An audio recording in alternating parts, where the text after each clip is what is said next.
আসসালামু আলাইকুম, কেমন আছেন সবাই? আশা করছি যে যেখানে আছেন ভালো আছেন। সবাইকে স্বাগত জানাচ্ছি হুমায়রা কিচেনে নতুন একটি রেসিপি দেখার জন্য।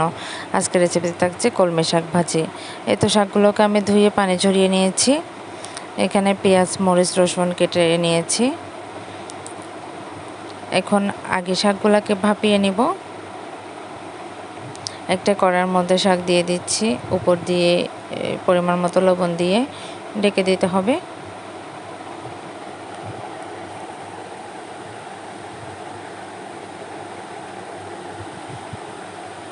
এই তো শাক ভাপিয়ে নিয়েছি।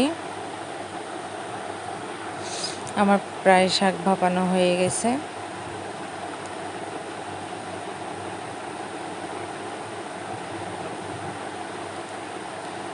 শাক ভাপিয়ে শাক থেকে পানিগুলো ঝরিয়ে নিতে হবে।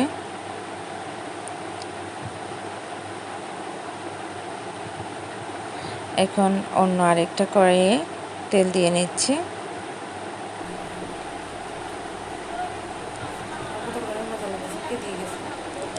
পরিমাণ মতো তেল দিয়ে কেটে রাখা পেঁয়াজ, মরিচ, রসুন দিয়ে নিব।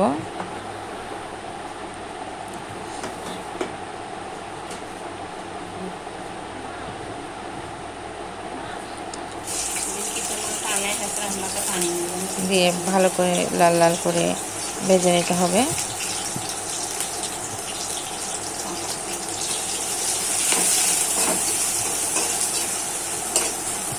তারপর ভাপানো শাকগুলো দিয়ে দিতে হবে। একদম ভাপানো শাকগুলো দিয়ে দিচ্ছি, যেগুলো আমি ভাপিয়ে রেখেছিলাম।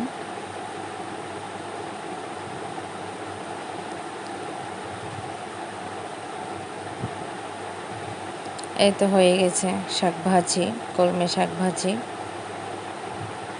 আশা করছি আমার আজকের রেসিপিটা আপনাদের কাছে ভালো লাগবে। ভালো লাগলে অবশ্যই আমার চ্যানেলটি সাবস্ক্রাইব করে আমার সাথেই থাকবেন। ধন্যবাদ সবাইকে।